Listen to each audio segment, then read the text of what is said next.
刘老师，我想好了，我要去上大学了。太好了！你之前说的把读书名额让给表弟，老师啊，还为你感到不值。这可是国内最好的学校，怎么能为了娶苏韵仪而放弃了自己的前途？你终于开窍了。我不是学文，我要去国防大学的解密专业。国防大学的解密专业？解密专业情况极为特殊，必须清除身份，隐姓埋名。你跟家里商量过吗？不用商量，我可以自己做主。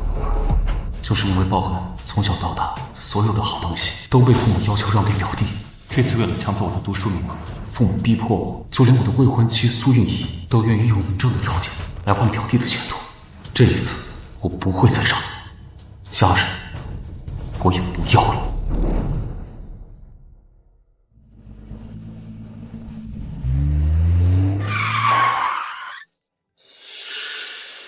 跟学校说清楚了吗？说清楚了，不过不是按照你的要求，将读书名额让给陆少琛，而是去了一个你找不到的地方。表哥，你看，姐姐给我买了好多好东西啊，有新衣服、新鞋子，还有这个新的收音机。姐姐说，到了学校就不会被人瞧不起了。这是奶奶留给我的遗物，也是我送给苏韵仪的定情信物。苏韵仪竟然能把这么重要的东西送给洛少琛。少琛喜欢，我就送给他了，反正都不是什么值钱的玩意。等我跟你领证以后，给你买更好的。视而珍宝的东西，在你手上微不足道，你不爱我，所以不会珍惜。姐姐，表哥是不是不太开心啊？是不是怪我抢走了他的名额？我不该抢别人的东西，都怪我，我活该没人要。少琛的家世已经很苦了，你什么都有，为什么还要跟他争？少琛乖啊，他的名额肯定是你的，不会有人跟你争的啊。为了报恩，我已经把一切都给了洛少琛，难道非要我把命也给他才行吗？你自己走回家，好好反省，想通了以后给少琛道歉，不然我是不会原谅你。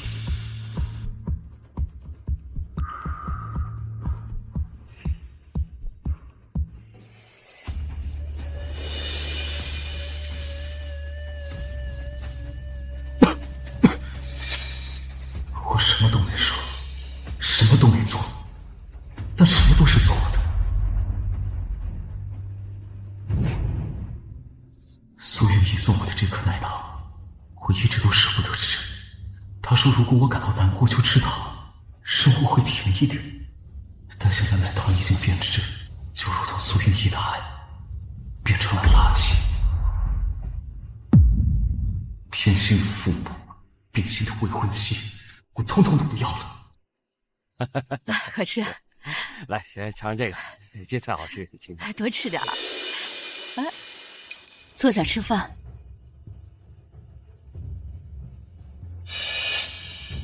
从小父母就说，表弟长身体需要营养，所以将最好的东西给他，逼着我让出做鬼，却忘了我不过比表弟大半岁，也需要营养。这是你最喜欢吃的菜。妈，我对鱼过敏，爱吃鱼的是表弟。跟学校说清楚了没？把读书的名额让给你表弟，反正你学习好，明年还能再考。到底跟学校说了没？你欠你表弟一条命，把名额让给他怎么了？你怎么这么不懂事？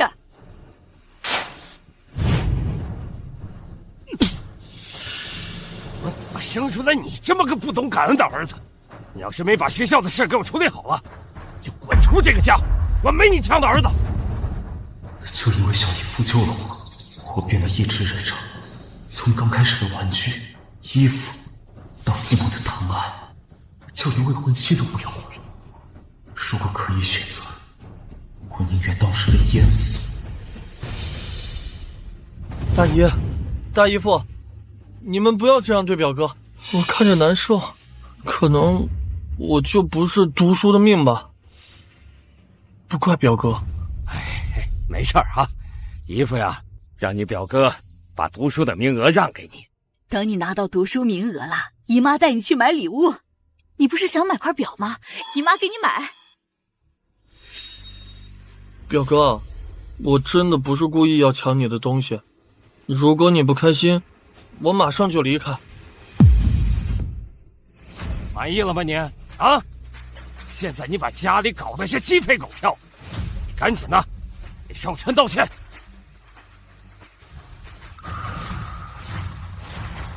你，宋叔，十里今天去过学校了，读书的名额已经让给少琛了。这还算懂事儿。既然你表弟去上学，那你就去打工吧，给他赚学费。你记住，这是你欠他的。也是，去打工吧，反正啊，在家也是闲着没事儿。哎呀，这次少琛呐考上了学校，可是光宗耀祖的大事儿，咱们呢要好好的举办个宴席，给少琛庆祝一下啊！那就在国营饭店办吧。咱们多弄几个。吃凉食，2汤2主食，外加一果盘，给领导送礼的。再叫上你的好哥们儿啊，大家一起啊，好好庆祝一下，开开心心的。10年了，我只能睡在狭窄淋浴的阳台，而陆少琛住着宽大明亮的房间，里面摆着各种从共消失买来的玩具和糖果。这个没有温度的家，只会让我压抑的无法呼吸。还有1个月，我就能离开这个没有爱的地方了。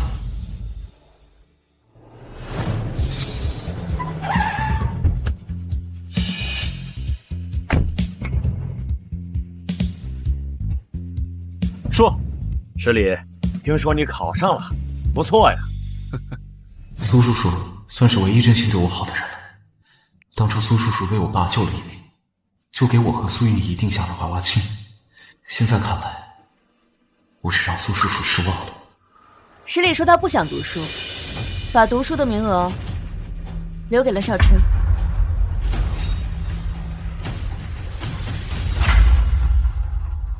领证的事情先不要告诉我爸，还有让出读书名额的事情需要一个合理的解释，你明白吗？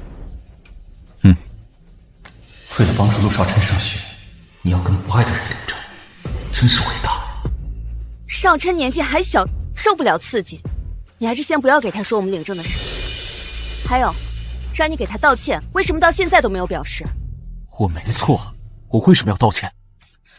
少琛马上就要去报到了，你给他一些粮票和布票，就当是给他的道歉和祝福啊。你觉得我身上会有票吗？有你和我爸妈的宠爱，他会缺这点东西吗？你放心，我既然答应了要跟你领证，就绝对不会食言。姐姐，你真的要嫁给表哥吗？不是的，不是的。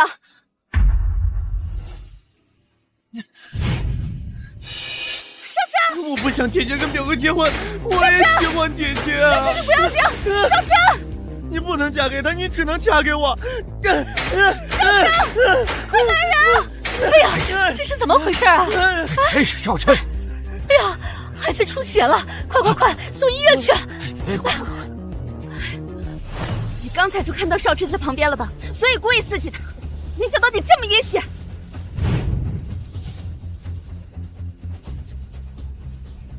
陆少琛那点小把戏，其实稍微用心就能看到，但是却没有人愿意去想，哪怕一刻。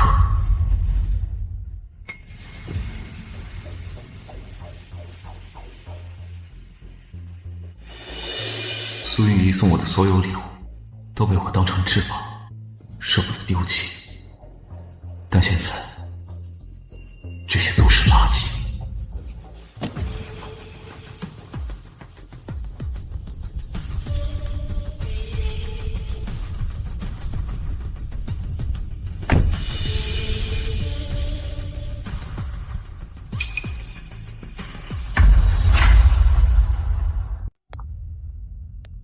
这不是我送你的礼物吗？你为什么要烧掉？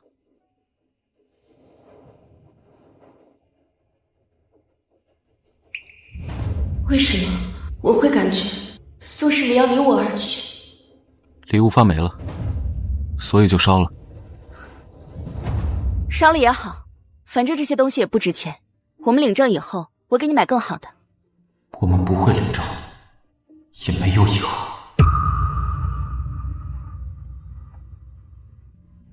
父母偏爱时，苏云仪在乎时，这一切都与我无关了。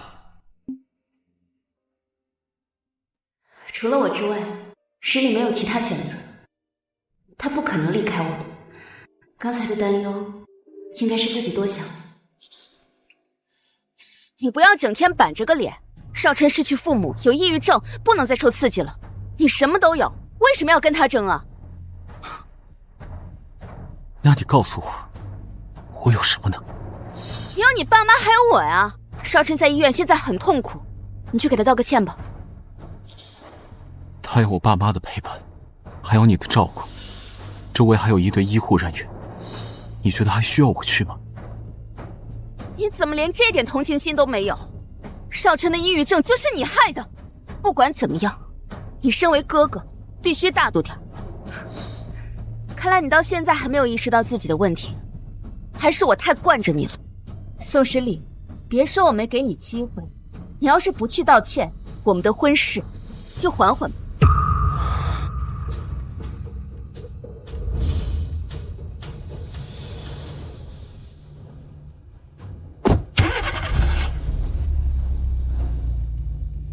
陆少琛的病明显是装的，可你们却一个个的假装看不见。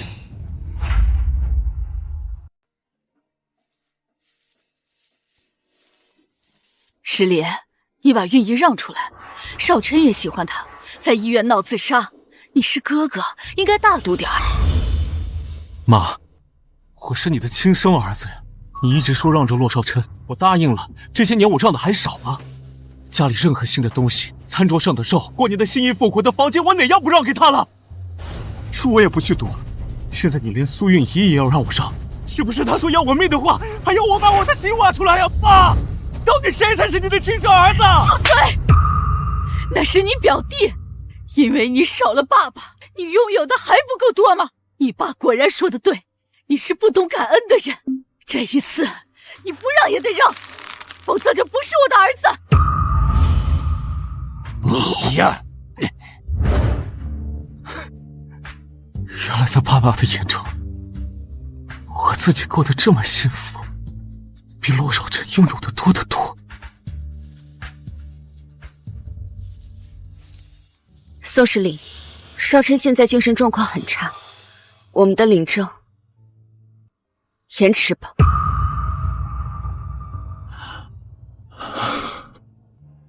好啊。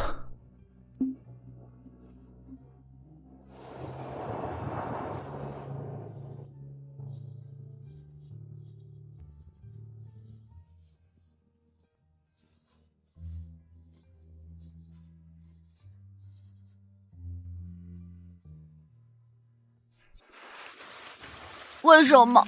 明明是洛少琛诬陷我，爸妈都不相信我，还把我吊起来打，赶出家。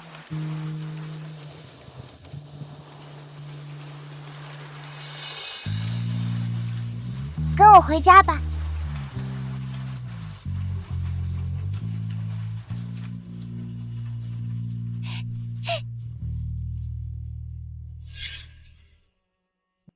苏韵仪已经彻底变了，现在说延迟领证，接下来就会违背承诺，到时候我会失去受训的机会，苏韵仪也不会和我结婚。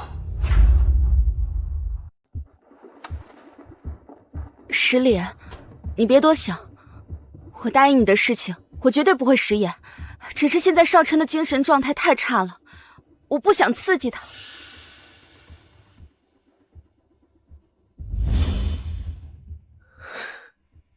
姐姐，你还记得11岁那年，在梧桐树下，你答应过我什么吗？你还记得当时的承诺吗？苏团，医院那边传来消息了，人又在自残了。我们走。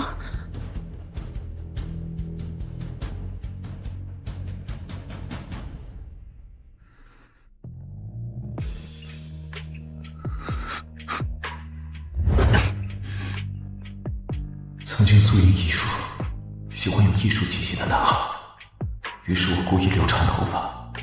现在我只为自己而活，以后要去国防大学锻炼身体，也能体现视力。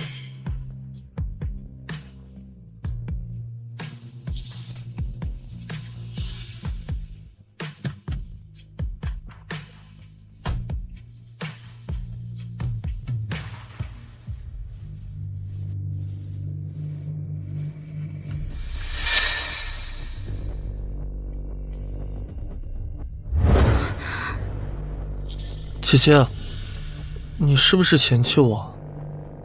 我没有。嘿，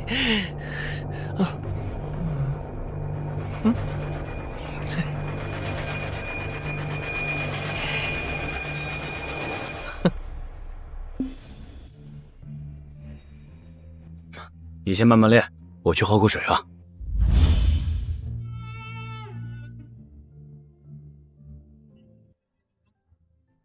国防大学，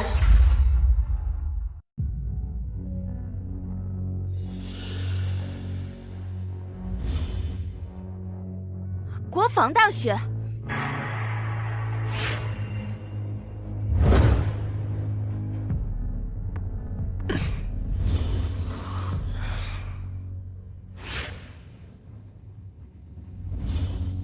你为什么在看国防大学的资料？你说啊！随便看看。有什么好看的？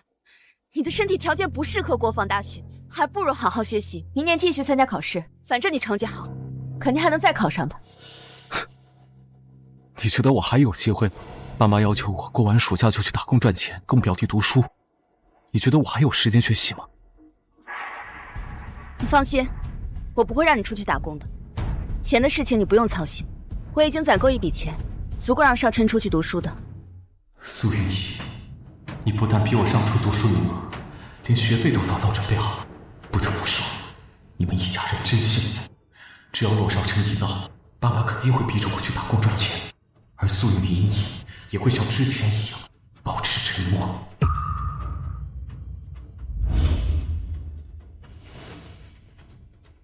这段时间总感觉实力有些不同，明明人在眼前，却仿佛下一秒就要消失。十里，你放心，我肯定会嫁给你的，只是时间要延迟而已。师弟啊，这是国防大学解密专业的李老师，这次特意为你而来。李老师好。是李同学吧？我们国防大学解密专业很特殊，属于提前批，所以不需要走正常流程，也没有通知书，是由国防大学的老师亲自接送。那我们现在就可以出发吗？我这次除了接你，还有其他任务。下周一我会来接你，直接去训练基地。好，谢谢李老师。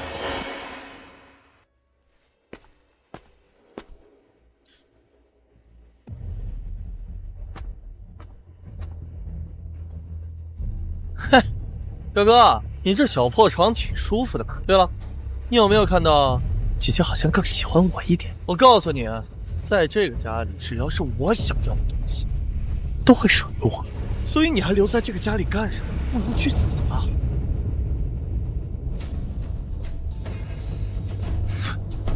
表哥，我的好表哥，你说，待会儿你要把我推下去，他们会相信谁呀？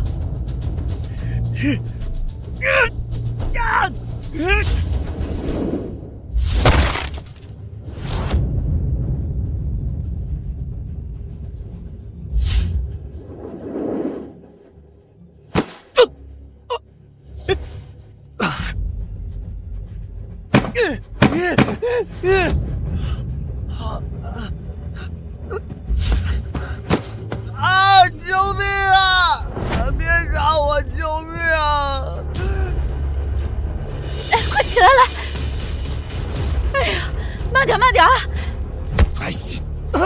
你怎么能这么对少晨呢？啊！没想到你心里这么的凶险，因为妒忌，你就想害人是吧？啊！你比坏分子还要可恶！我没有你这样的儿子。老宋，孩子这头上流血了，你看，少晨，你挺住，阿姨带你去医院啊。表哥，对不起，我知道你恨我，你恨我把姐姐夺走。是，如果你要我这条命你能开心的话，那我就给你好了，不要再让大姨还有姐姐伤心了。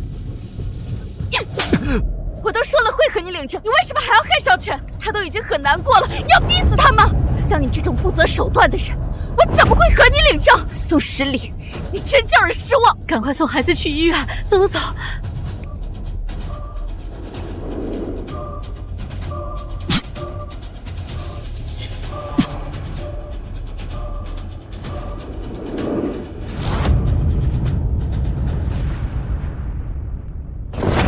宋十里，你赶紧给我跪下来给少晨道歉！如果少晨没有原谅你的话，你就不是我儿子。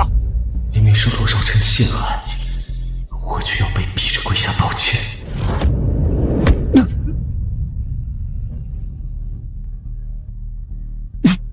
你难道不觉得自己有错吗？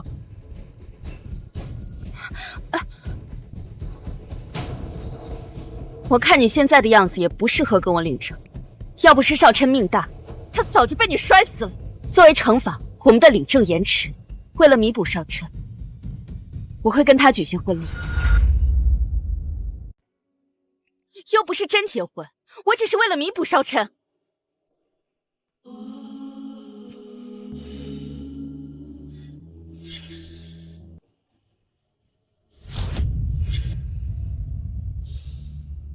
那就恭喜你了，表弟，还有表弟妹。说完了吗？没事的话，我就先回去休息了。表哥，我跟姐姐的婚礼你会来吗？虽然是假的，但我真的很希望得到你的祝福。放心吧，他不想来的话，我就算是绑，也要把他绑过来。犯过的错，就得需要付出代价。你要是不来，就滚出这个家！我的心怎么这么不安？十里是因为嫉妒而失去自我，我只是不想让他继续再错下去。这次十里如果能吸取教训，说不定还有救。等办完婚礼，我再跟他好好谈谈。老伴儿，晚上弄个补鸡汤，好好补补。好，补啊。在你们眼中，无比在乎这个家，也无比爱苏云逸。天大地大，没有我的容身之处，所以你们有恃无恐。还有3天，我就可以离开了。爸妈，苏云逸，我不要你们了。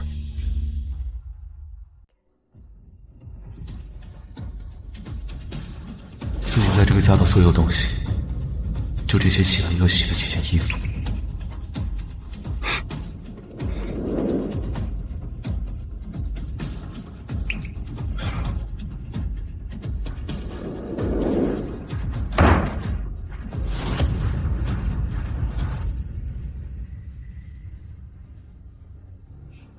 你爸妈和少晨已经在国营饭店照顾客人了，你跟我一起去。哦，对了，我跟少琛只是走个流程，不是真的领证。我以后还是会跟你结婚的。好啊。为什么十里这么平静？以前只要看到我和少琛亲近些，他都会生气。现在我要和少琛举行婚礼了，十里却仿佛毫不在意。对，一定是之前得到的教训，知道悔改了。组团，饭店那边让我马上过去。好，我知道了，你一定要来，不然以后我是不会跟你结婚的。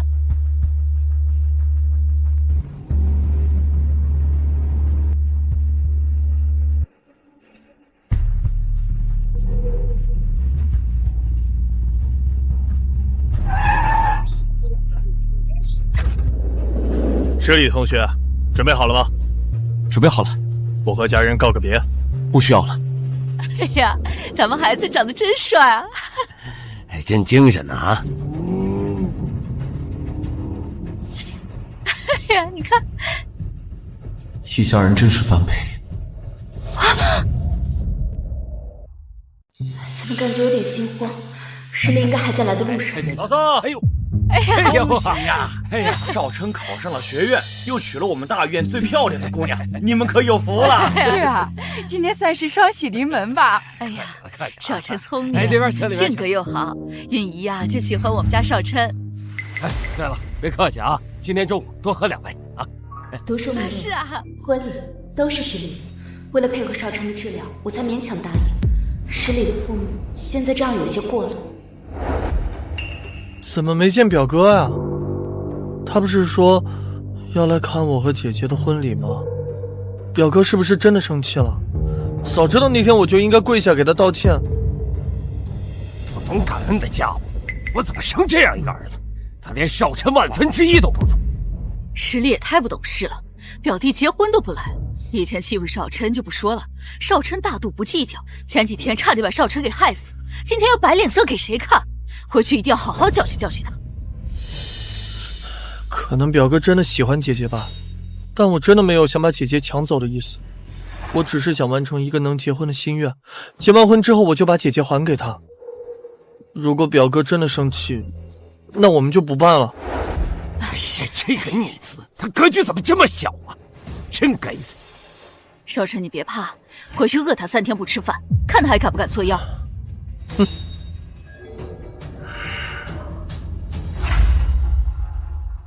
少晨，你别怕，回去饿他3天不吃饭，看他还敢不敢作妖。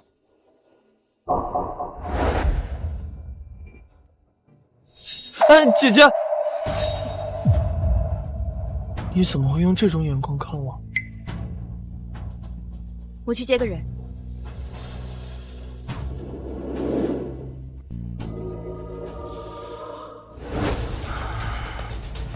石礼，不要再闹了，大家都在等你。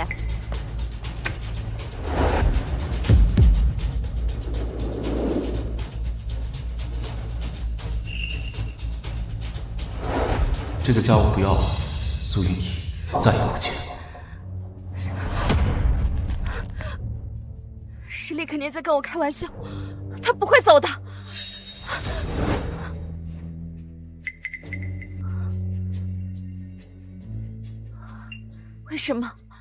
为什么整个家都没有石礼的痕迹了？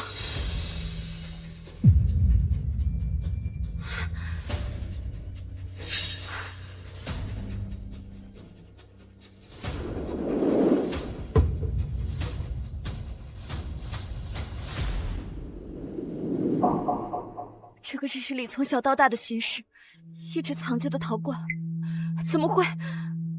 这个是他最珍贵的东西。石礼，你真的走了吗？我跟少晨只是假结婚，我只是满足他的心愿而已。我从来没有说过要抛弃石礼，他为什么要走啊？我跟少晨只是假结婚，我只是满足他的心愿而已。我从来没有说过要抛弃石礼，他为什么要走啊？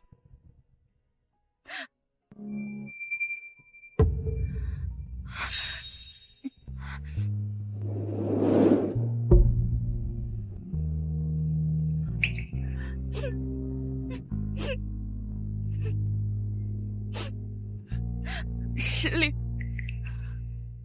我一直知道你在暗恋我。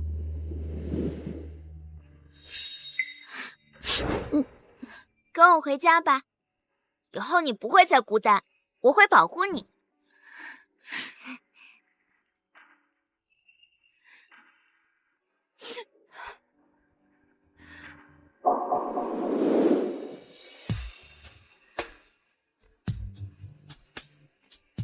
石礼，你知道吗？当初你爸妈找到我，让我劝你把读书的名额让给少晨。我当时只是想找一个合适的结婚借口，才鬼使神差的答应了交换。我想着你的成绩那么好，就算明年再高考还是能有好成绩的，到时候就可以堵住所有人的嘴，我们就可以正大光明的在一起了呀。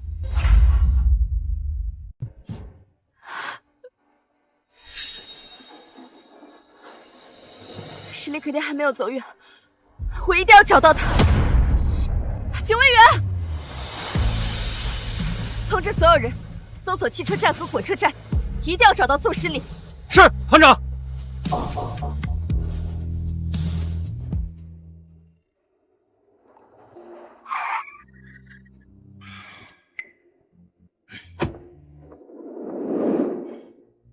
你知道随意动用大院的力量是什么后果吗？你这叫乱用职权。你团长还想不想当了？我已经撤销了你的命令。谢谢爸。你这是何必呢？石里应该去读书了。学校的录取通知书不是半个月后才到吗？谁告诉你他去了那里啊？他报的是国防大学。不知道你在难过什么？人在面前的时候你不知道珍惜，现在人家走了，你装深情给谁看呢？人在面前的时候你不知道珍惜，现在人家走了，你装深情给谁看呢？石里的离开难道不是被你们逼走的吗？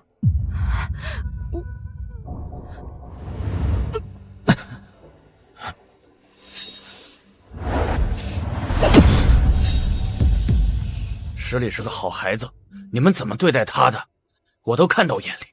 我和他提过我会对他有帮助，但是他的性格也倔强，他对他的父母和你都抱有期待。要我说呀，他早就该离开你们，换作是我早走了。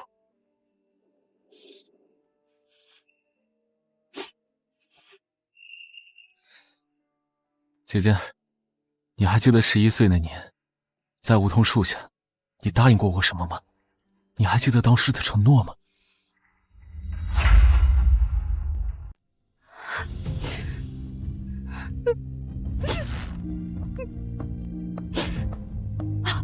苏云怡，少晨以为你不要他了，在饭店发狂。他发狂关我什么事？你心里面就只有罗少晨，亲儿子去哪儿了？你知不知道？你这话什么意思啊？我怎么不关心石里？他可是我亲生儿子啊！石里去上大学了，再也不会回来了。他去上什么学？不是答应将读书名额让给少琛了吗？不对，学校通知书还有半个月才到。这孩子从小喜欢撒谎，就喜欢骗人。等他回来，我一定要好好教训他。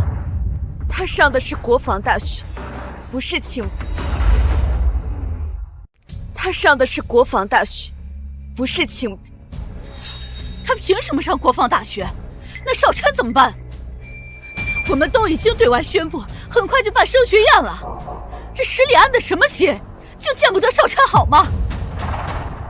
不行，你把他叫回来，无论如何得把这个名额让出来。走。少琛割腕自杀了，流了好多血。我的离开才导致少琛发病，我有责任。等少琛情况稳定些，我就和他摊牌，以后关于他的事情不会再插手，然后尽快找到石里，告诉他真相。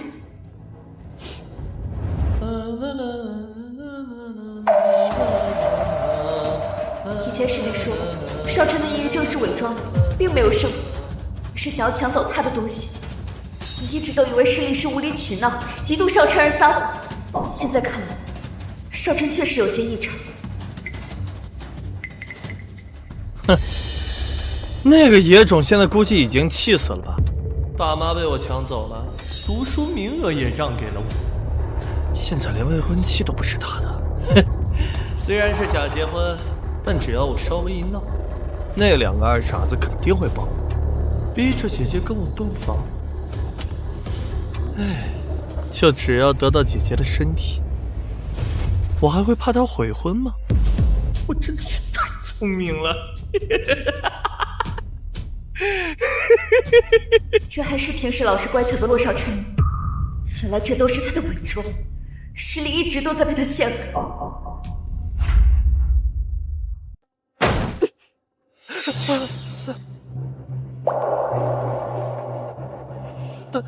大姨，姐，你们来多久了？为什么骗我？大姨，我错了，刚才都是假的，都是我脑子里的幻觉。幻觉里我表哥他陷害我，你们都不要我了，连姐姐都不要我了。我哪找的？起来，起来，快起来！这些年你对十里做过什么？我会亲自调查清楚。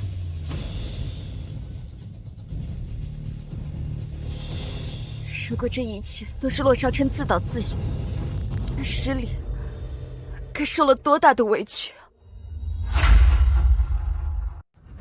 啊！原来这一切都是谎言，洛少琛就是个表里不一的。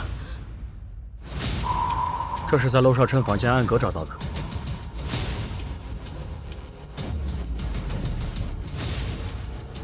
2月9号我生日，爸爸送我一双球鞋，我觉得很丑。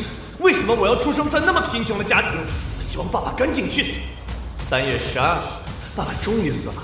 大家都以为他是因为救宋十里而死，其实是我把没了力气的爸爸推下去的。他死了，我就能用救命之恩进入宋家了，好开心！我既要在宋家，首先要做的事情就是逼死宋十里。有他在，我永远不可能得到全部。好在大姨很心疼我，每一次陷害都成功，我真是太聪明了。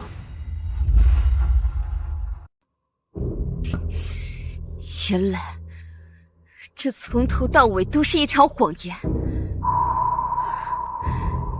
原来洛少琛的父亲不是救十里而死的，是被他的亲生儿子亲手杀死的。洛少琛，你真是个畜生！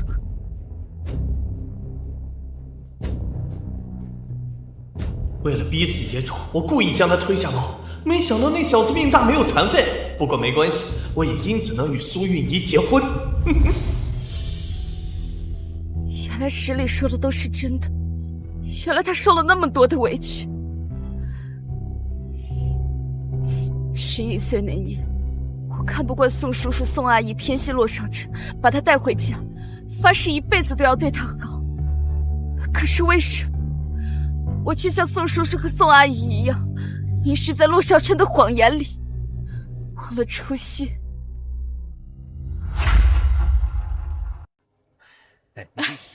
是啊。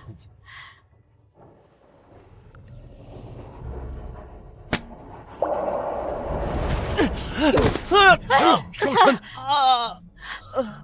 韵仪，你干嘛？还是好好看看这个日记，才心疼你的好外甥。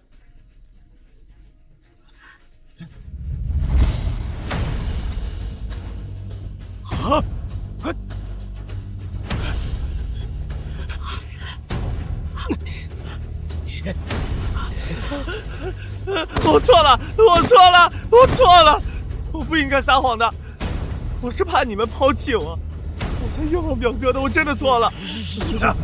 求求你们再给我一次机会，我一定好好去孝敬你们，我求求你们。显得我们好惨呐！你这个白眼狼！十里，妈妈对不起你，这么久，我们都不知道你过得这么苦。为了一个白眼狼，我丢失了自己的亲生儿子。我这么做有错吗？人不为己，天诛地灭。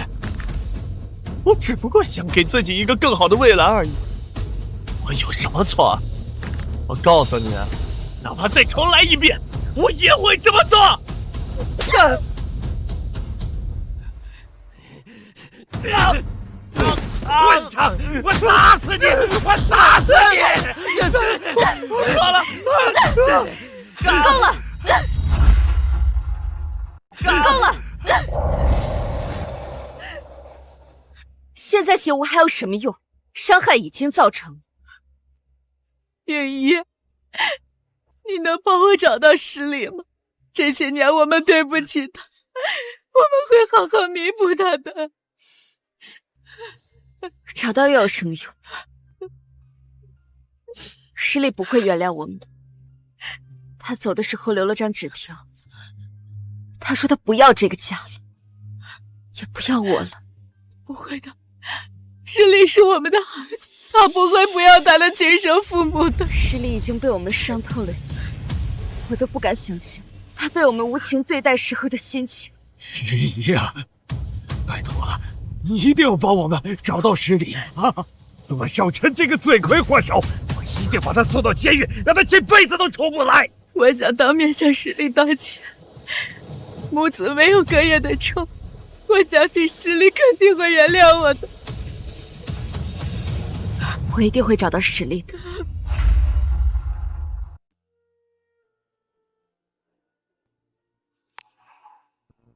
来到大学，才知道人外有人。我这个县第一，只感觉压力巨大。大家来自祖国各地，都是当地的学霸，都在拼命的学习知识，为了将来报效祖国。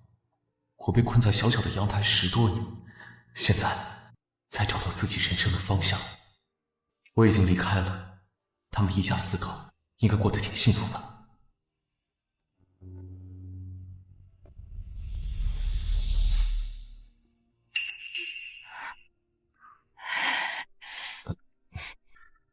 宋同学，这是我的笔记。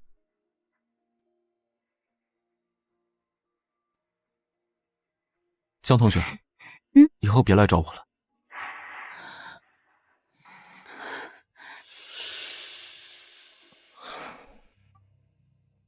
对不起，我现在只想安心学习，报效祖国，从未想过去谈一场恋爱。这不是江校花吗？怎么可能有人拒绝江校花呀？听说江校花来自京城，出自大家族，来学校时连校领导都亲自迎接，这可是一步登天的机会。嘿嘿，我长得也不差，为什么选的不是我呀？老宋，我看江校花又来找你了，我看要不就从了他吧。别瞎说，我跟江同学没什么。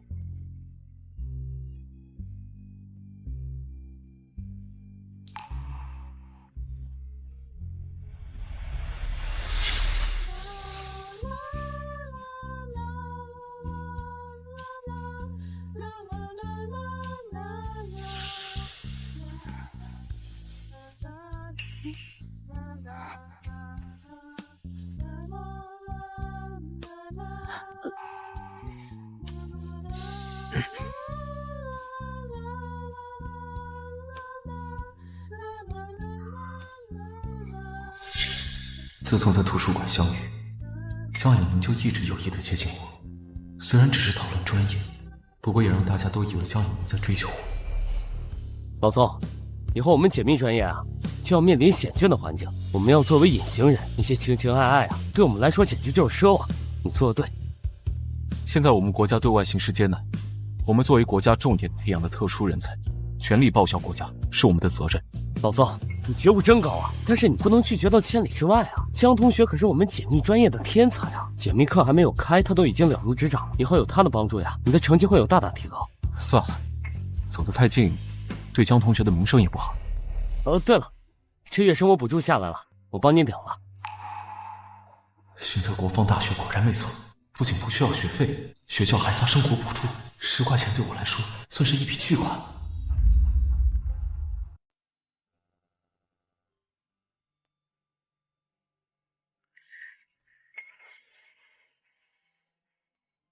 我是你的未婚妻，我的是凤配，你的是龙配，这玉佩本来是一对。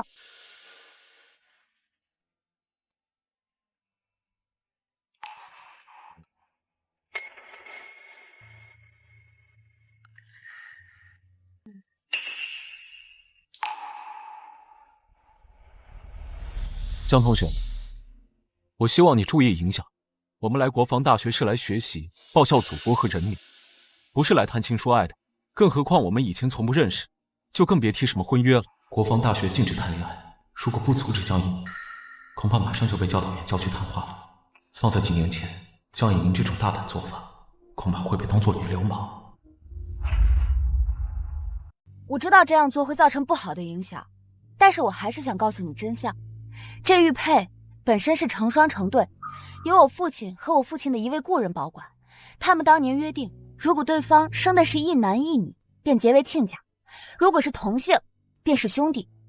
但是因为特殊原因，父亲当年的故交被劳改，不知所踪。牛棚先生？牛棚先生？对，这枚玉佩是牛棚先生给我的，因为他被关在牛棚好几年，所以人们都叫他牛棚先生。但是，我并不是他的儿子，我只是他的学生。所以，要是我知道这枚玉佩有这样的含义的话，当初我肯定就不会收下了。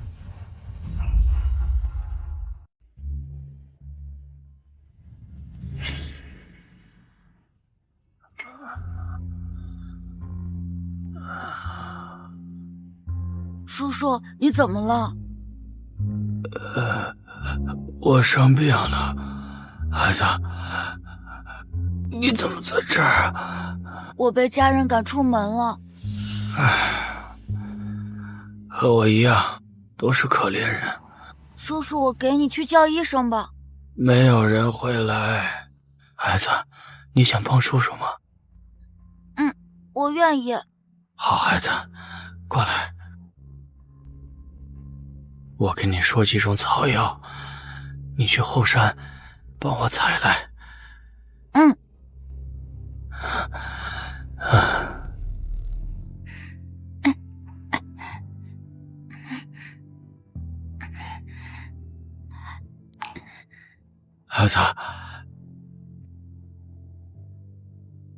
孩子，你摔伤了。有株草药长在陡坡上，不小心摔了一跤。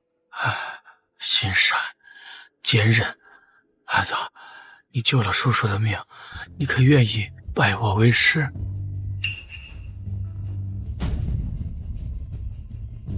师傅，当时我被洛少臣诬陷，爸妈打了我一顿，把我赶出家门。那时候遇到黄先生，只想着自己有了师傅，就有了一个依靠。没想到师傅上知天文，下知地理，比高中老师都懂，什么知识都研究得十分深入，教学水平也极高。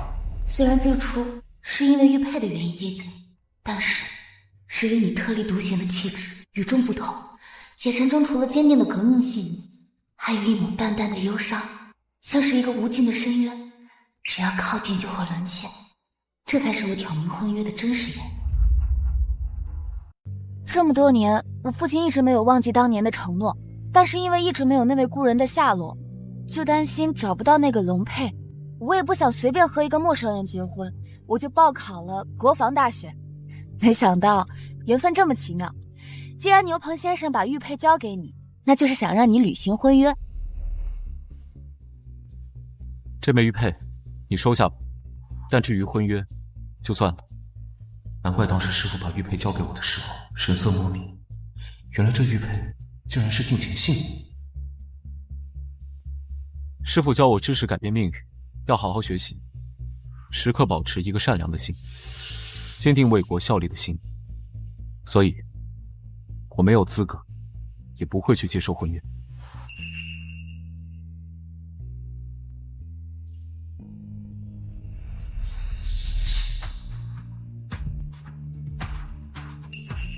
我改变主意了，我想要履行婚约。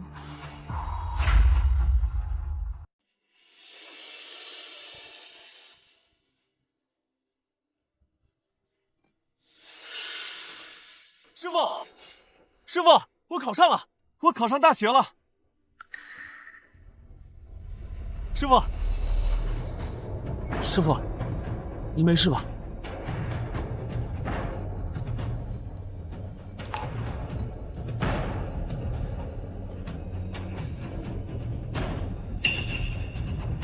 师傅，师傅！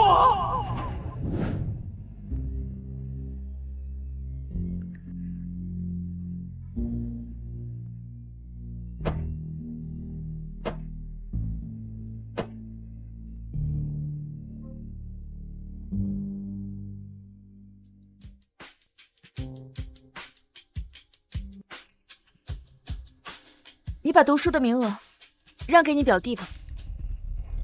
那一天，我失去了唯一关心自己的长辈，也失去了我的人生导师。师父生前十分艰苦，身体力行告诉我一个道理，是没有困难能打倒他的。所以，即便苏运仪和父母给我带来巨大的血荒，我也坚持将志愿改成国防大学，致力要为祖国奉献一生。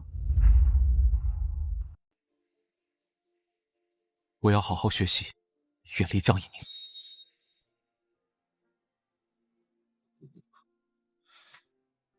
反正也不着急，走吧。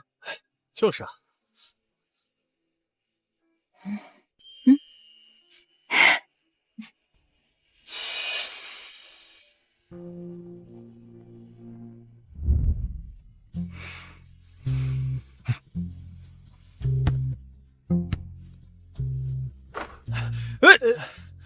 哇，快，防啊！哦，好球！啊，来，再来一个啊！好球！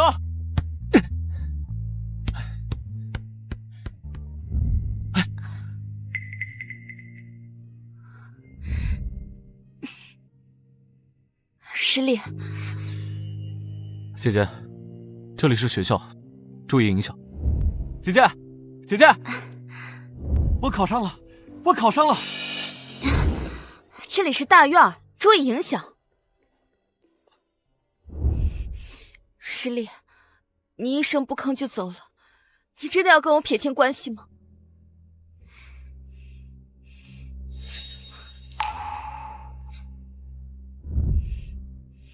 对不起。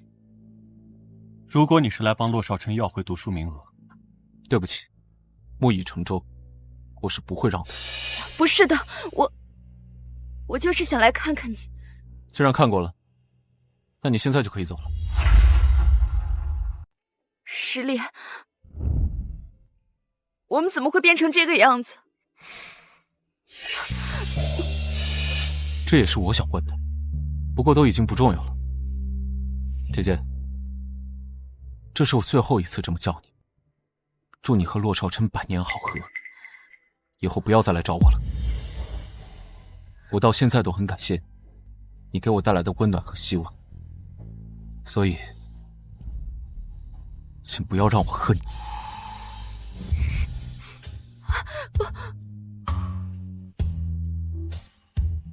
我真的要失去实力了吗？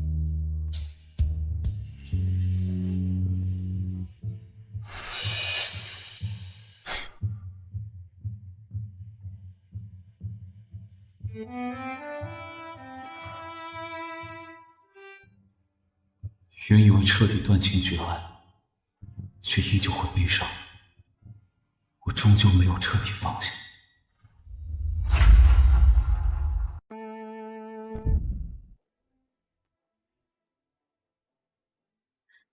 说出来吧，心里会好受一点。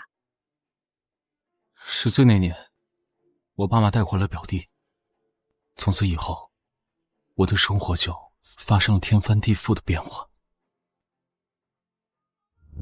而他对我的态度也和以往的完全不一样。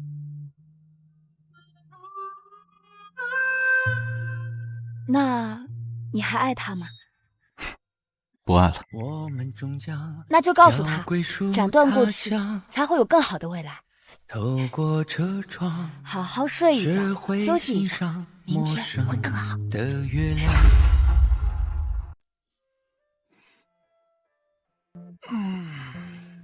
老宗，你醒了，楼下有个美女，她是不是找你的？啊？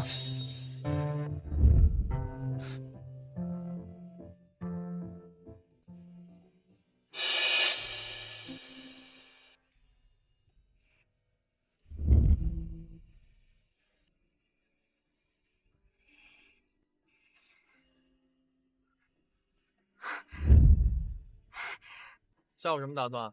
图书馆？去那拿瓶水吧。啊！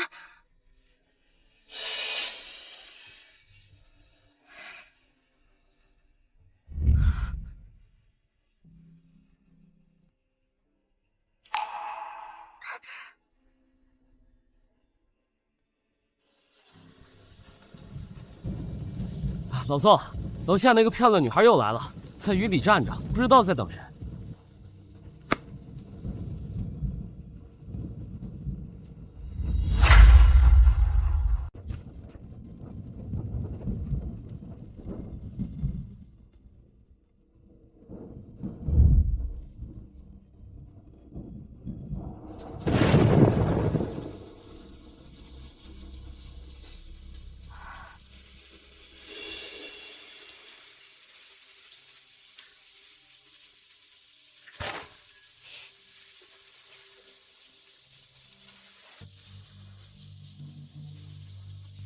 不值得。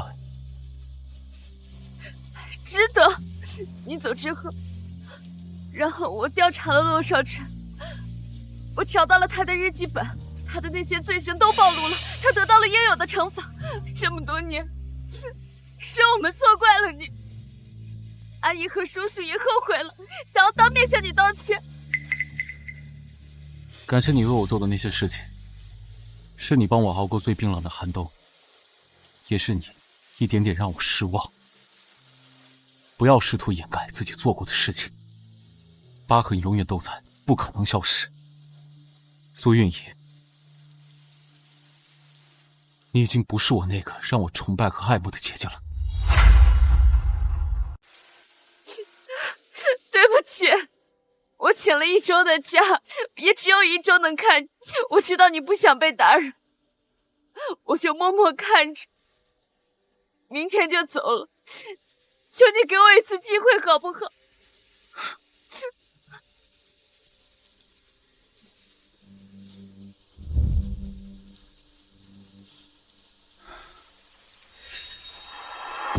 希望以后再也不要相见。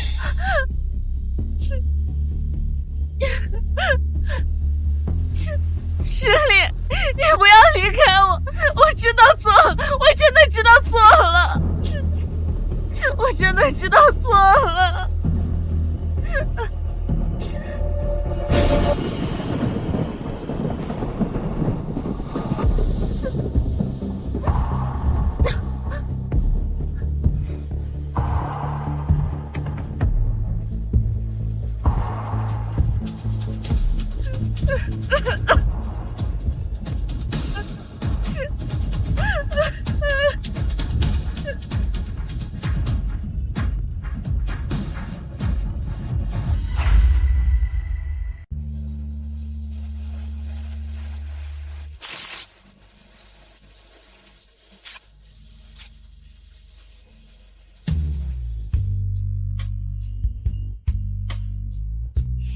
是爱一个人，那就选择不打扰。我不会放弃诗丽，我会用自己的办法去赎罪，去弥补，用行动告诉诗丽，我还是曾经那个牵着她的手，告诉她不会孤单的邻家姐姐。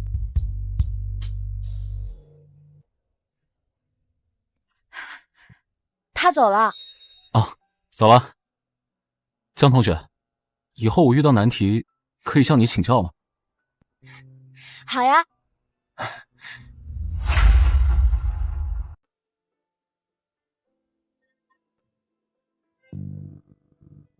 你怪我呀？啊，是谁说不让宋诗礼吃饭的？是谁每次就把最差的饭菜留给诗礼？是你听信了骆少晨的谎言，把诗礼赶到阳台，一住就是10年。哎呀，好了，我们都有错，现在说这些又有什么用？难道诗礼就能回来了？我们再去求求韵仪吧，她一定找到了诗礼的下落。好。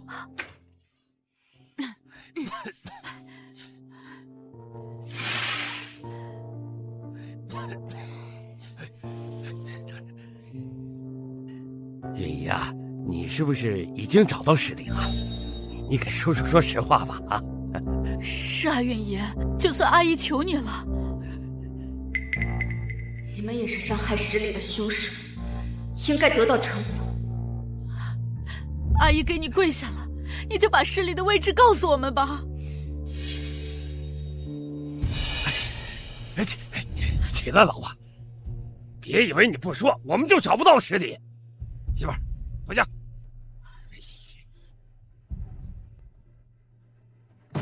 要不是我爸看到我疯狂找诗礼，一直笑着，只能去联系他在国防大学的好友，要不然我根本找不到诗礼。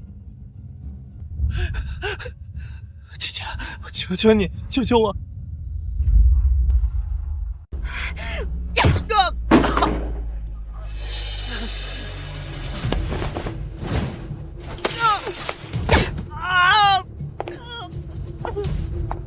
你有什么资格求我？姐姐，我求你了，我错了。你看在我喜欢你这么多年的份上，求求你，求求宋叔叔和阿姨，他们每天都要打我，我受不了了。我现在在整个院里已经名声腥臭了，我现在出去工作都没人要我。啊！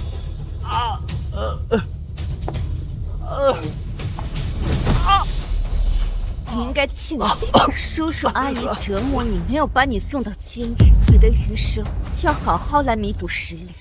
还有，不要再说你喜欢我，不然我就加倍惩罚你。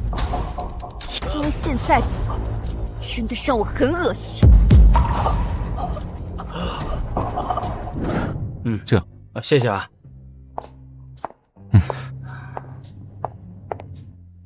这是最新的学习资料，现在国外已经全面使用计算机进行解密了，我们也得赶紧赶上。谢谢。我的思想还是太狭隘了，以为的作风问题在学校里并不可怕。大学生思想开放，不断的在迎接新的思想浪潮，校园里轻易出没。前几天指导员在生活会上，也只是让大家注意分寸，没有阻拦。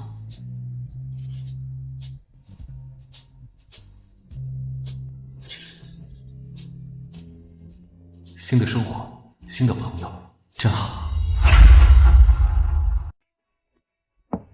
进。宋同学坐。宋十里，毕业成绩年级第一，是这一届最优秀的学生代表，在校期间发表论文5篇，均引起很大影响，对我们国家的国防信息安全提供了不小的帮助。校长对你非常满意，认为你的一些专业能力已经超过了老师。这次叫你来呢，是国家为了建设大西北，号召所有的大学生前往大西北支援建设。我们国防大学解密专业也在其中，只不过不走寻常路，而是在西北成立研发中心，秘密进行计算机密码破解研究。江颖，您说的都是真的？研发中心将会以我们解密专业为主，这是一个报效祖国、施展自己才华的最好机会。这是一个极其隐秘的任务，关系到未来现代化作战，国外敌对势力视我们为眼中钉，一定会想方设法的搞破坏，所以这也是危险极高的任务。宋十里，你愿意接受这件艰巨的任务吗？我愿意。好，好，好，坐下吧，别这么激动。这次经过学校商议，让你担当领队，带领我们同学进入西北研发中心，让我们国家的国防信息安全提升一个新的台阶。保证完成任务。3天后出发。十里，你好好准备一下。是。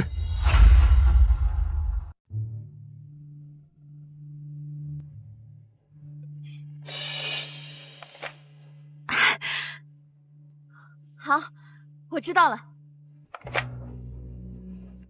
3年前，为了能够带队执行任务，放弃了多次提拔。现在终于有了这个机会，我要重新站在他面前，做那个保护他的姐姐，告诉他，我一直没有改变过。这里。刚才指导员叫你过去，是不是让你去西北研发中心啊？保密。你别忘了，当初是谁提前告诉你西北要进去研发中心的？你还瞒我。好了，这次我也会去支援大西北，加入西北研发中心的。你告诉我，不算违反保密条例。你也去？这几年大学的相处，我知道江以宁的身份不简单，京城大家族的孩子会冒险去执行危险的任务。我加入国防大学就是想为祖国奉献自己的一生，你惊讶什么呀？可是你家人会支持吗？当然了，没有家人的支持，一直以来我怎么能拿到最新的资料呢？我还以为等你毕业了，你就要回京城继承家业了。我可不是什么大家族的大小姐，是我爷爷为国家做出一些贡献，才认识一些老人的。看来以后我们就要并肩作战了。为了祖国的未来，一起拼搏吧！宋领队，距离我们最终的目的地还有50公里，我们晚上可以好好休息了。后面的车队跟上了吗？目前后面车队一切正常。没想到我们这次这么顺利啊！要不是我们停车整顿，我们昨天就到了。恐怕这一路并没有我们想象中那么顺。啥？我看这不是风平浪静了吗？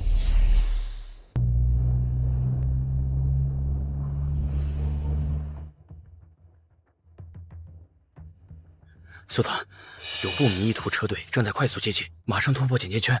我们的人鸣枪示警，他们没有理睬。让护送人员停车休整，通知我们的人，等他们进入警戒圈后，立即开火，务必全歼。是。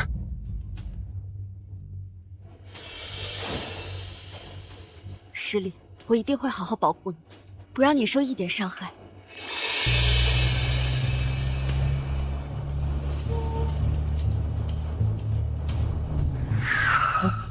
怎么了？后面车队好像出了问题，我们等他们修理完再走吧。正好，我要去上个厕所。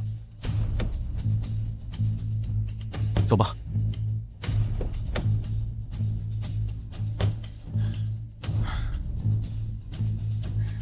喝点水吧。啊！没想到西北的情况比我想象中还要恶劣。现在我才体会到，书上的描写远不如真实的感受。在学校，我以为我们所受的锻炼已经足够艰苦了，但没想到，眼前的环境比我们想象的还要恶劣。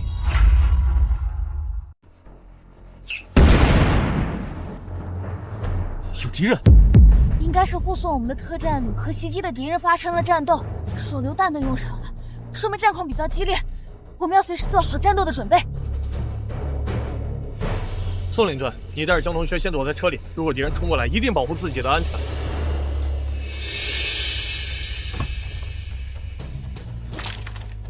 该。我们可不是温室的花朵，锻炼了4年，就是为现在的情况做好准备。如果敌人冲上来，那就说明护卫队吃了败仗，到时候我们只能拿命相抵。他们的目的就是为了阻止我们建设研究中心，不会给我们活口的。我们真的不会遇到袭击了吧？该。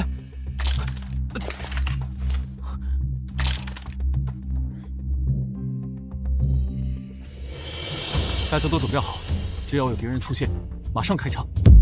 我们不会真的要战斗了吧？宋领队和江同学，你们一点都不像刚毕业的，反而像是真正的战士。不惧死亡，自然也就不怕牛鬼蛇神。从我们接受任务的那一刻起，我们的生命就已经是国家的了。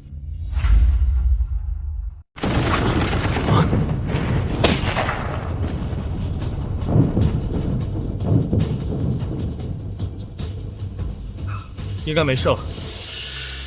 虽然我们在学校训练过战斗，但遇到实战还是真的会紧张。好了，没事就好。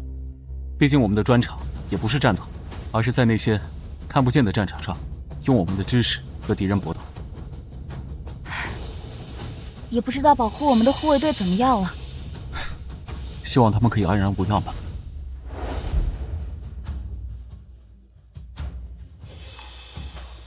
苏团，我带你去医院吧。不行，任务还没有完成。虽然已经把敌人打散了，但是还有漏网之鱼，绝对不能让任何敌人突破我们的防线，伤害到我们要护送的同学们。这次的袭击不一样，强度是我们一路以来遇到的袭击好几倍，人数甚至超过了我们。这么大规模的调动，应该是他们最后一战。不能放松，只有真正的完成任务，到达目的地，才算真的完成。通知我们的人，地毯式去搜索敌人。接下来的道路不会太危险，但是团长，你的伤不处理好的话，恐怕会有后患的。让随队的医生处理一下，到达目的地了再处理。现在医生才是最忙的，我自己去就行了。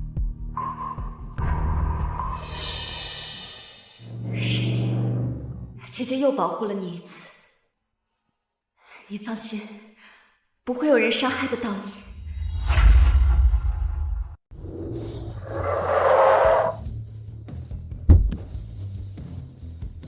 宋领队吗？是我，欢迎，我是研发中心的张建军。你在研发中心有什么需求，都可以来找我。以后我们就是同事了，多多指教。你们是我们急需的人才，为你们解决后顾之忧，在研发中心好好工作，是我应做的职务。一路辛苦，住所我已经安排好了，我先带你们去休息。不用了，我们可以马上投入工作。对，我们不累。对，我们不累，我马上就要熟悉工作。好，我带你们先去参观一下我们中心。我们中心因为是保密机构，没有任何的牌匾，也没有任何的标识。我们这里进出需要经过3重验证。好，那我带你们进去看看。团长，我们出发时200人满编，现在还有120人保持战斗力，46人牺牲，剩下的伤员已经全部转入医院。收好牺牲战士的遗骸，我会为他们申请进入烈士陵园。这边呢，就是以后你们办公的地方。宋队，我看你这表情，似乎对我们中心不太满意啊。恕我直言，张政委，这中心的设备似乎老旧了些。老旧？这些设备都是国内目前最先进的设备啊！切，还嫌我们的设备落后？好气不小啊你！不知道的还以为你是国外的专家呢。你说什么呢？我们宋领队可是我们国防大学的优秀毕业生，你凭什么瞧不起他？哼，看不起？不是他先瞧不起我们的设备吗？来，如果我刚才的话让你感到不舒服的话，我向你道歉。但我看你操作的286机，虽然是国内量产的最快电脑，但是国科院已经有了下一代的386样机，所以我想，既然我们是研究中心，肯定是要以最先进的设备为主。既然我们是研究中心，肯定是要以最先进的设备为主。什么？286的下一代机386吗？真的有了吗？真的吗？真的。如果你不相信的话，可以打电话去问一下。我去打电话啊！打电话。宋领队，你别介意，我们中心的科员就是这个样子，他们有什么直说，没有任何坏心思。以后你就知道了。理解，但我现在还有些别的想法。我打算给上面写一封申请书，把我们中心的设备都更新一下，拥有更高的算力。这样的话，我们就可以把我们的国防安全信息提升到新的一个台阶。好，不愧是国防大学毕业的高材生。我现在带你去你的办公室。好。老宋，你这次真给我们国防大学长脸啊！简简单单的3个月就获得了国家奖励，以后我还要跟着你混。这段时间你不是一直都跟着我混吗？哎，这回我是彻底服气了啊！你在咱们中心那绝对是第一档的，称呼上一声专家呀，绝对不为过。十里值得这个荣誉。同志们好，今天我要宣布一个好事。宋十里同志，恭喜你！基于你在西北研究中心的贡献，中心领导申请，上级领导批准，给你颁发了荣誉1等功，同时也晋升你为西北研究中心的小组长。恭喜你，宋组长！哎呀，恭喜宋组长！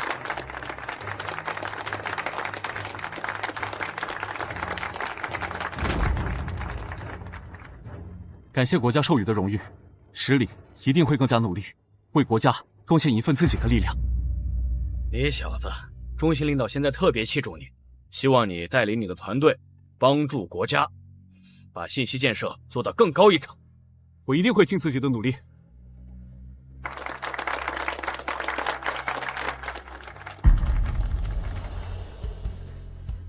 快让我们看看大功臣的奖状，沾沾喜气。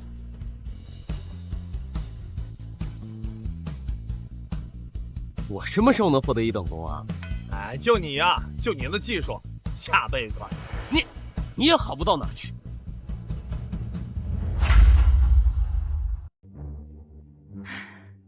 来了3个月了，终于有时间出来放松一下了。我已经在着手研究我们国家的第2代通讯系统，一旦成功，我们就不用再忍受国外的技术封锁了。好了，今天可是难得的休息日，你就别惦记工作了。你别忘了，就是因为你太投入工作，张才强行要求你休息放松一下的。好吧，我这一时还没来得及转换身份。走，今天啊，我带你去尝尝西北的美食。你这个大小姐真是受苦了。我跟你说了多少次了，我才不是什么大小姐呢。如果不是我辜负了十里，现在站在十里身边的应该是我吧。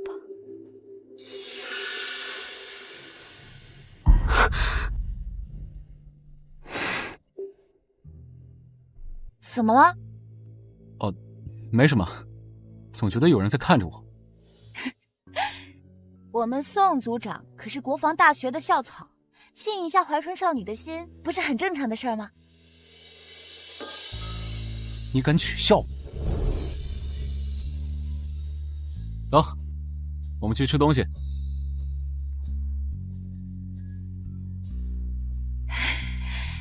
木头总算开枪。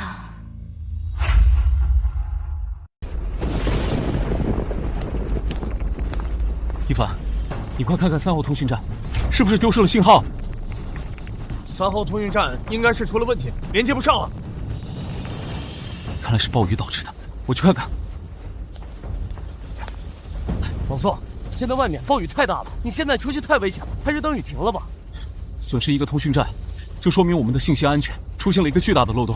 要是被国外势力发现的话，我们国家的信息就会面临泄露的风险。你别拦着我，我和你一起去。算我一个。一凡，别闹了，你必须得留在这里。只要恢复通讯，你就马上连接信号，恢复防御网。还有你，江以宁，你也要留在这里。我没胡闹，这里除了你，只有我最了解通讯站。我们一起去。就是因为你了解通讯站，所以我们才不能一起过去。要是我在路上出了什么意外的话，这里就只能交给你了。师爷，江以宁，我以组长的身份命令你留在这里。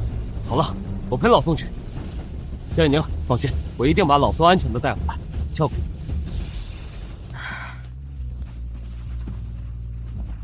你一定要回来。我保证。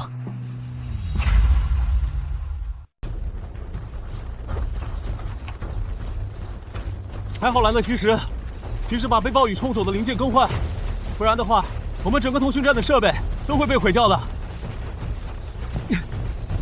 你先在这里待着，防止雨水把部件给冲走。我先回去取一些备用的部件过来，拿着。不行，我要跟你一起行动，你一个人太危险了，万一出点意外怎么办？这是命令。放心吧，我不会有事的。快去吧，老宋。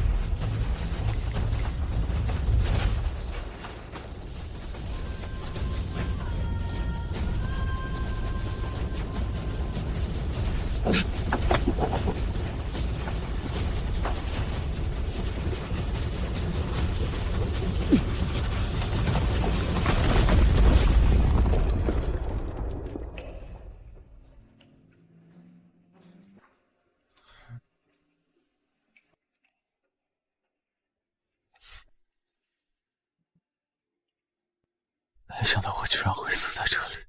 这个山洞隐藏在山脊的背面，想要被发现几乎不可能。以宁他们到现在都还没有找到我，看来这次我是凶多吉少了。师父教过我，不到最后一刻不能放弃。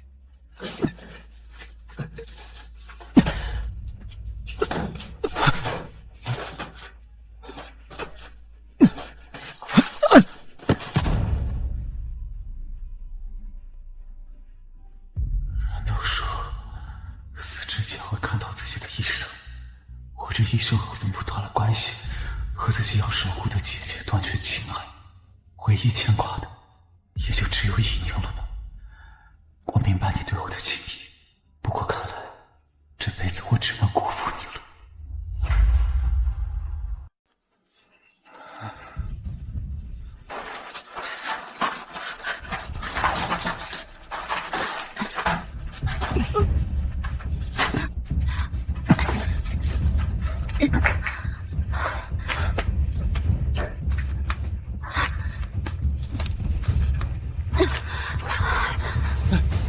谢谢你，请问你是？好了，你别说话了。你失踪了3天，整个基地的人都在找你。坚持一下。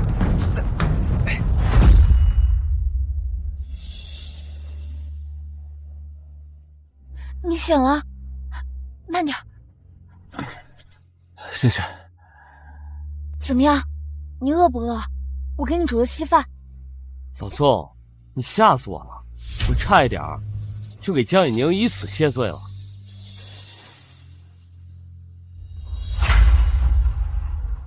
好，我走，给你们留点空间。来，我自己来吧。听话。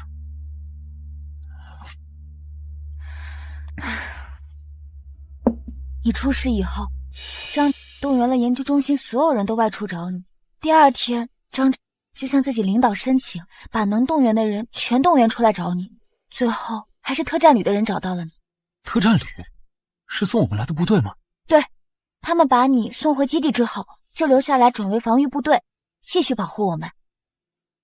等我好些了，我要去感谢救我的人。我也要谢谢他们，救了我最在意的人。什么？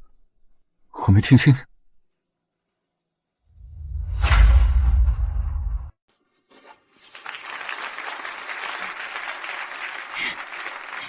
你呀，没想到不到3年就把通讯系统升级成为第2代了。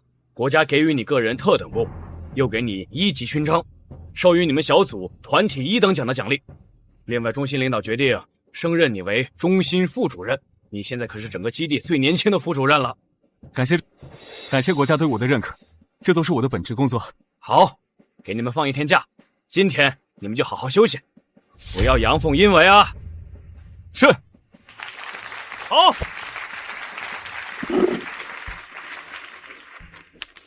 没想到啊，我也有机会获得1等奖，虽然是团体1等奖吧，也是1等奖不是？感谢组长，哦不对，应该是感谢主任，能够让我们拿到1等奖。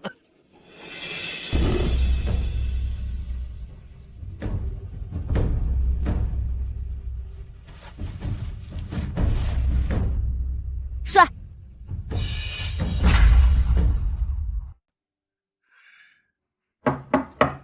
哎，小宋来了，坐坐坐，坐。今天咱们俩畅饮几杯。哎呦，我这酒量可一般啊！哎，今天量力而行。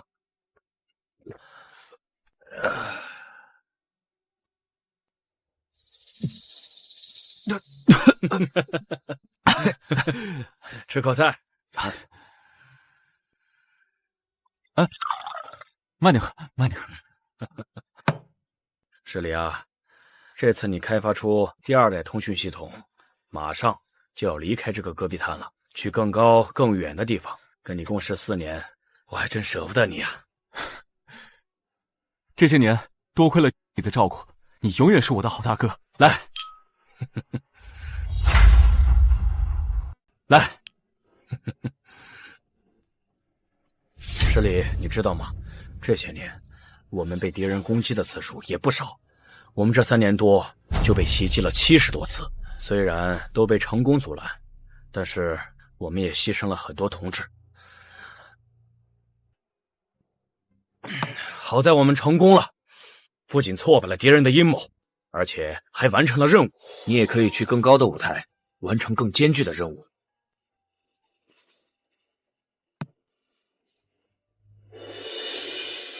本来我不想说的，但是你马上要离开了，我也就不瞒着了。这次保护任务的特战旅损失了将近200名同志。敬他们。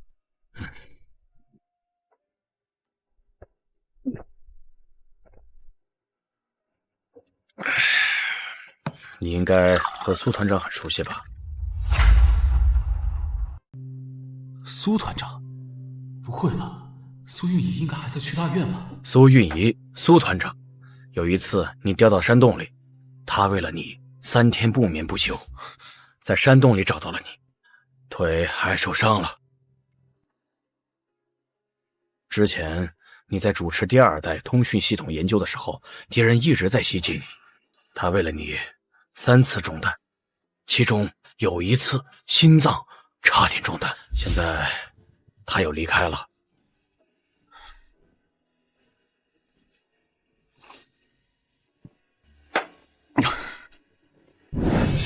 我已经不再是曾经的天真少年，但是想到苏运仪为我受了这么多伤，我还是无法自制的难过。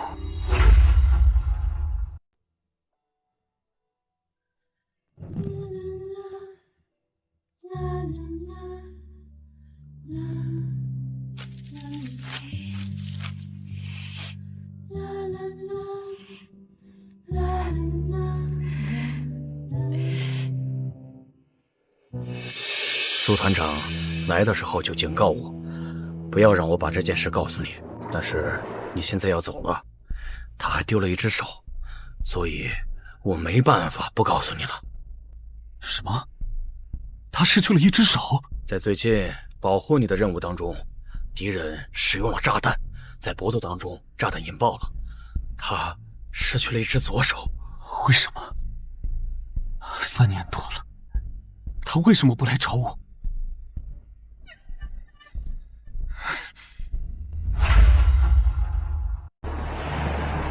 苏运仪，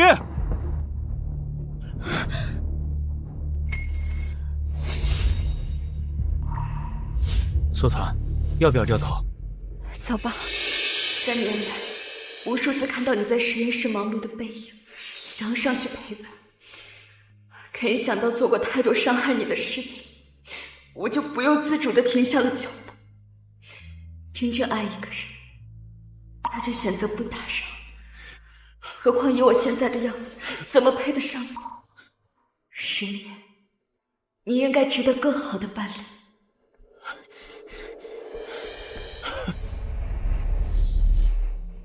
你明明就在车上，苏运仪，你为什么不来见我？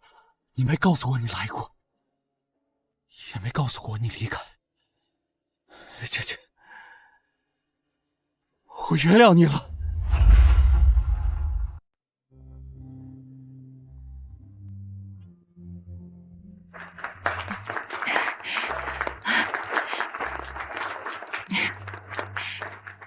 这就是宋十里宋学长，我们国家最出色的解密专家，我的偶像，好帅啊！听说这次是校长极力邀请，才请了宋学长给我们演讲。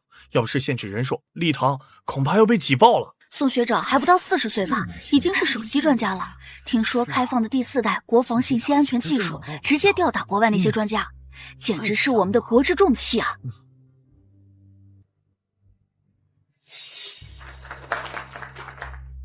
尊敬的各位领导，亲爱的同志们，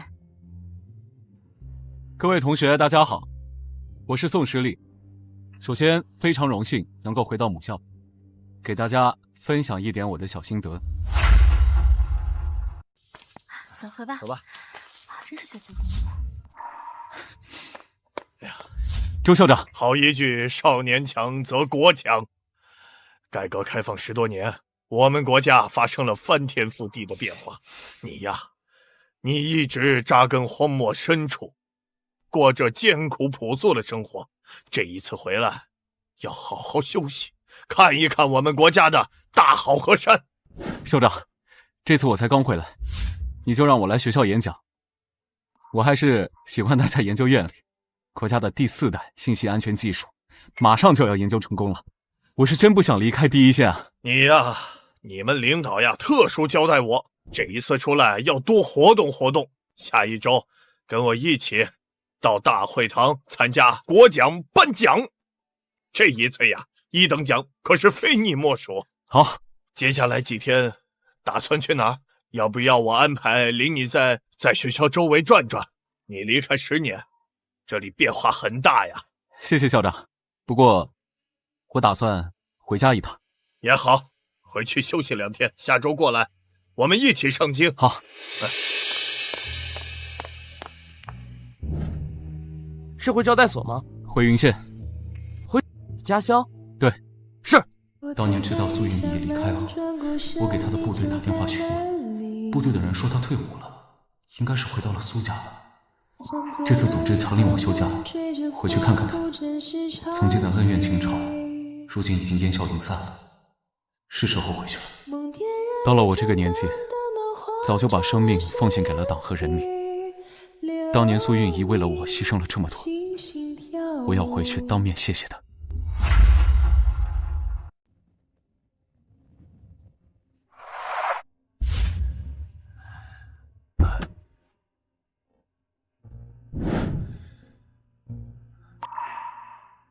这么多年，没想到这里还是和从前一样。十里，你回来了。赵叔，来这儿喝口茶。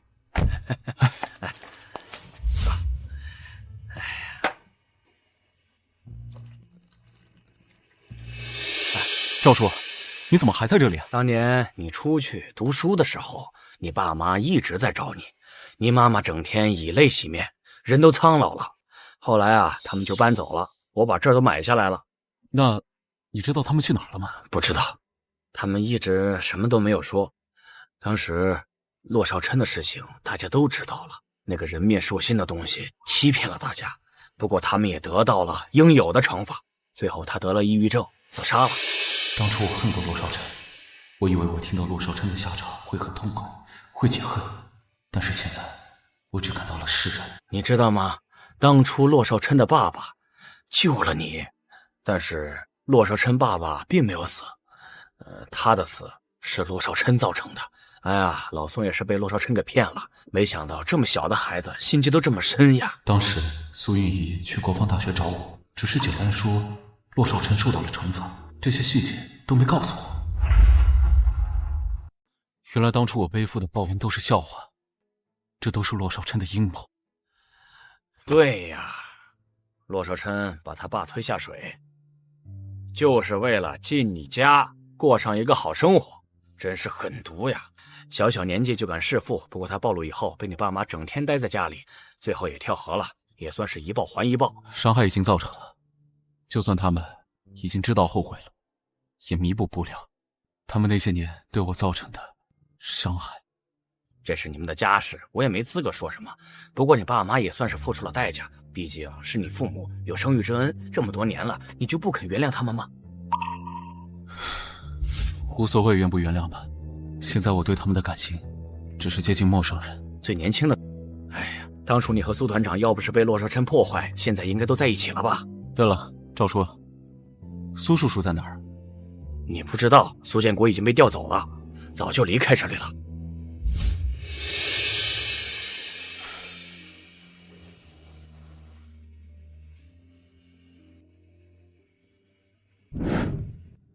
十里，晚上一块吃饭吧，我叫县大队领导给你接风。不用了，我这次时间很紧，就不打扰大院领导了。谢谢赵叔啊，我马上就要走了。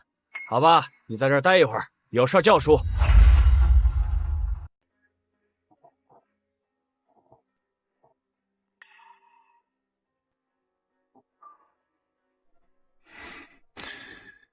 本以为回来可以见到故人，没想到都走了。姐姐应该也跟着苏叔叔走了吧？那几年，只有苏叔叔对我最好，不知道他现在什么样子了。等下次回来休假的时候，再来看看你吧。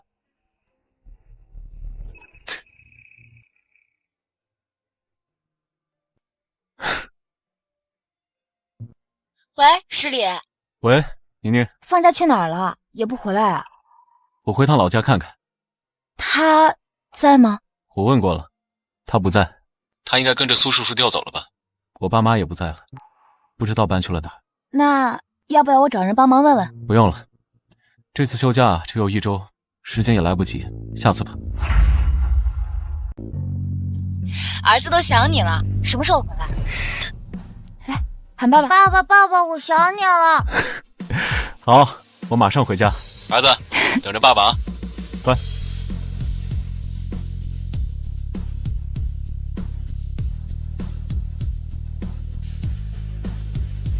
请指示。回家看老婆孩子。是。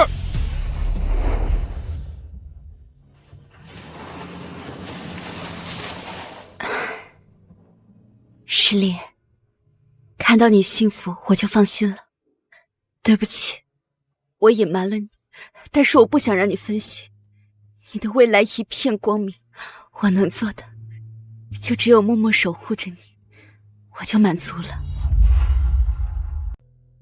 苏丫头，你说你何必呢？还是要感谢赵叔替我隐瞒这件事情。十里父母当初虐待洛少琛的时候，让他患了严重的抑郁症。那5年前他把他父母杀了，你用建国的关系把他压了下去，也是不想让他伤心吗？十里是国家的栋梁，我不想他因为这件事情分心。他当初离开的时候说不想要这个家，既然如此，那就不要再让家人再影响了他。你和建国一直留在这里，不是也想等十里出现吗？十里出现了，你又不想见他。哎呀，叔老了，也不知道你们年轻人是怎么想的。还是要拜托赵叔，以后不要告诉十里这件事情。好。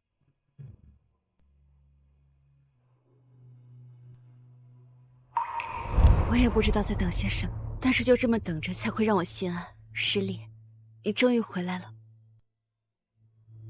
但是我却没有勇气见你。我只能暗暗地看着你，就像戈壁滩一样默默地守护着你。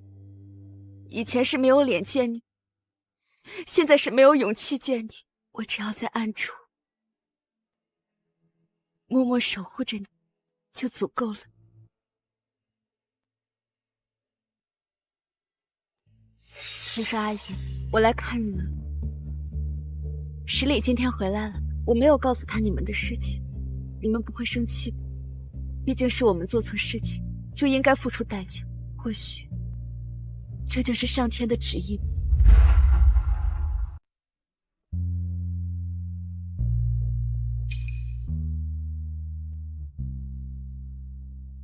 十里过得很好，你们不用担心。虽然你们已经走了，但是活在这个世界上的人才是最绝望的。我也因为我的行为付出了自己的代价。十里现在过得很幸福，有一个漂亮的妻子，还有个可爱的儿子。我多想回到以前，如果当时我没有违背自己的诺言，始终的去信任他，保护他，现在站在他身边的人就应该是我了。我们应该也会有个可爱的儿子吧。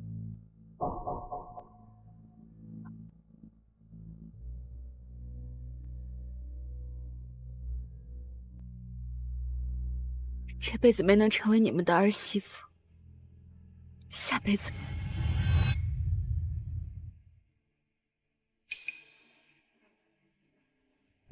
十里出生在一个没有爱的家庭，被逼着把所有的好东西都让给他们，一次让，一辈子都要让，他该有多绝望，才会消除性命，隐姓埋名一辈子，这辈子都不想要联系了。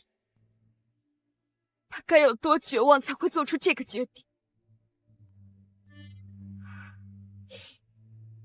十里如果不悄然离开，应该会被逼死吧。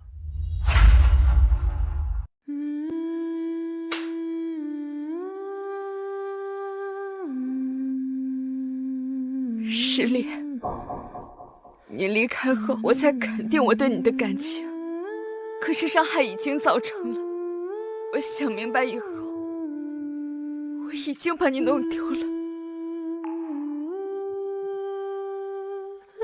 希望十里永远幸福。我想，你们也是这样想的，对吧？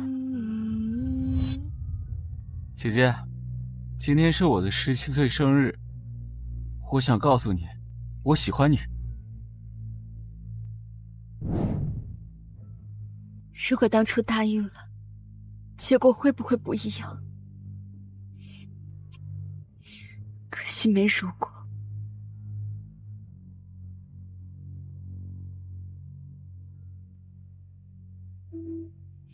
我大概只能活在无尽的懊悔中，直到生命结束。十里，再见。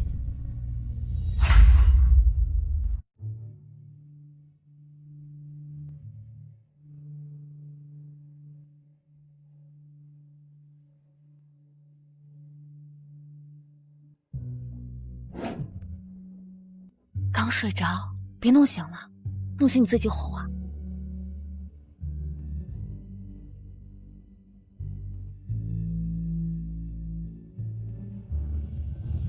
我和宁宁30多岁才结婚，这么多年她一直在等我，而我这些年一直在外面工作，也没有时间陪她。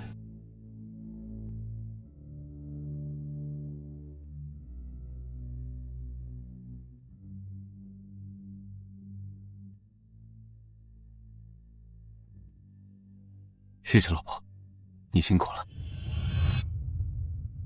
多回来陪陪儿子，工作再忙也要抽出时间。好，我绝对不会让儿子经历我小时候的苦难。这次回去见到爸妈了吗？他们搬走了，我也不想找他们了，见面只会烦恼。再怎么说也都是自己爸妈，想想办法总能找到的。那见到苏团长了吗？没有，苏叔叔已经被调走了，他应该也跟着苏叔叔走了吧。算了，这些年他都一直躲着我，不想见我，我也想开了，又何必去强求见面呢？现在啊，我有一个美满的家庭，我只希望能和祖国一样，一步一步繁荣昌盛。我这辈子都奉献给了祖国的信息安全事业，剩下的就是跟你们在一起好好过日子了。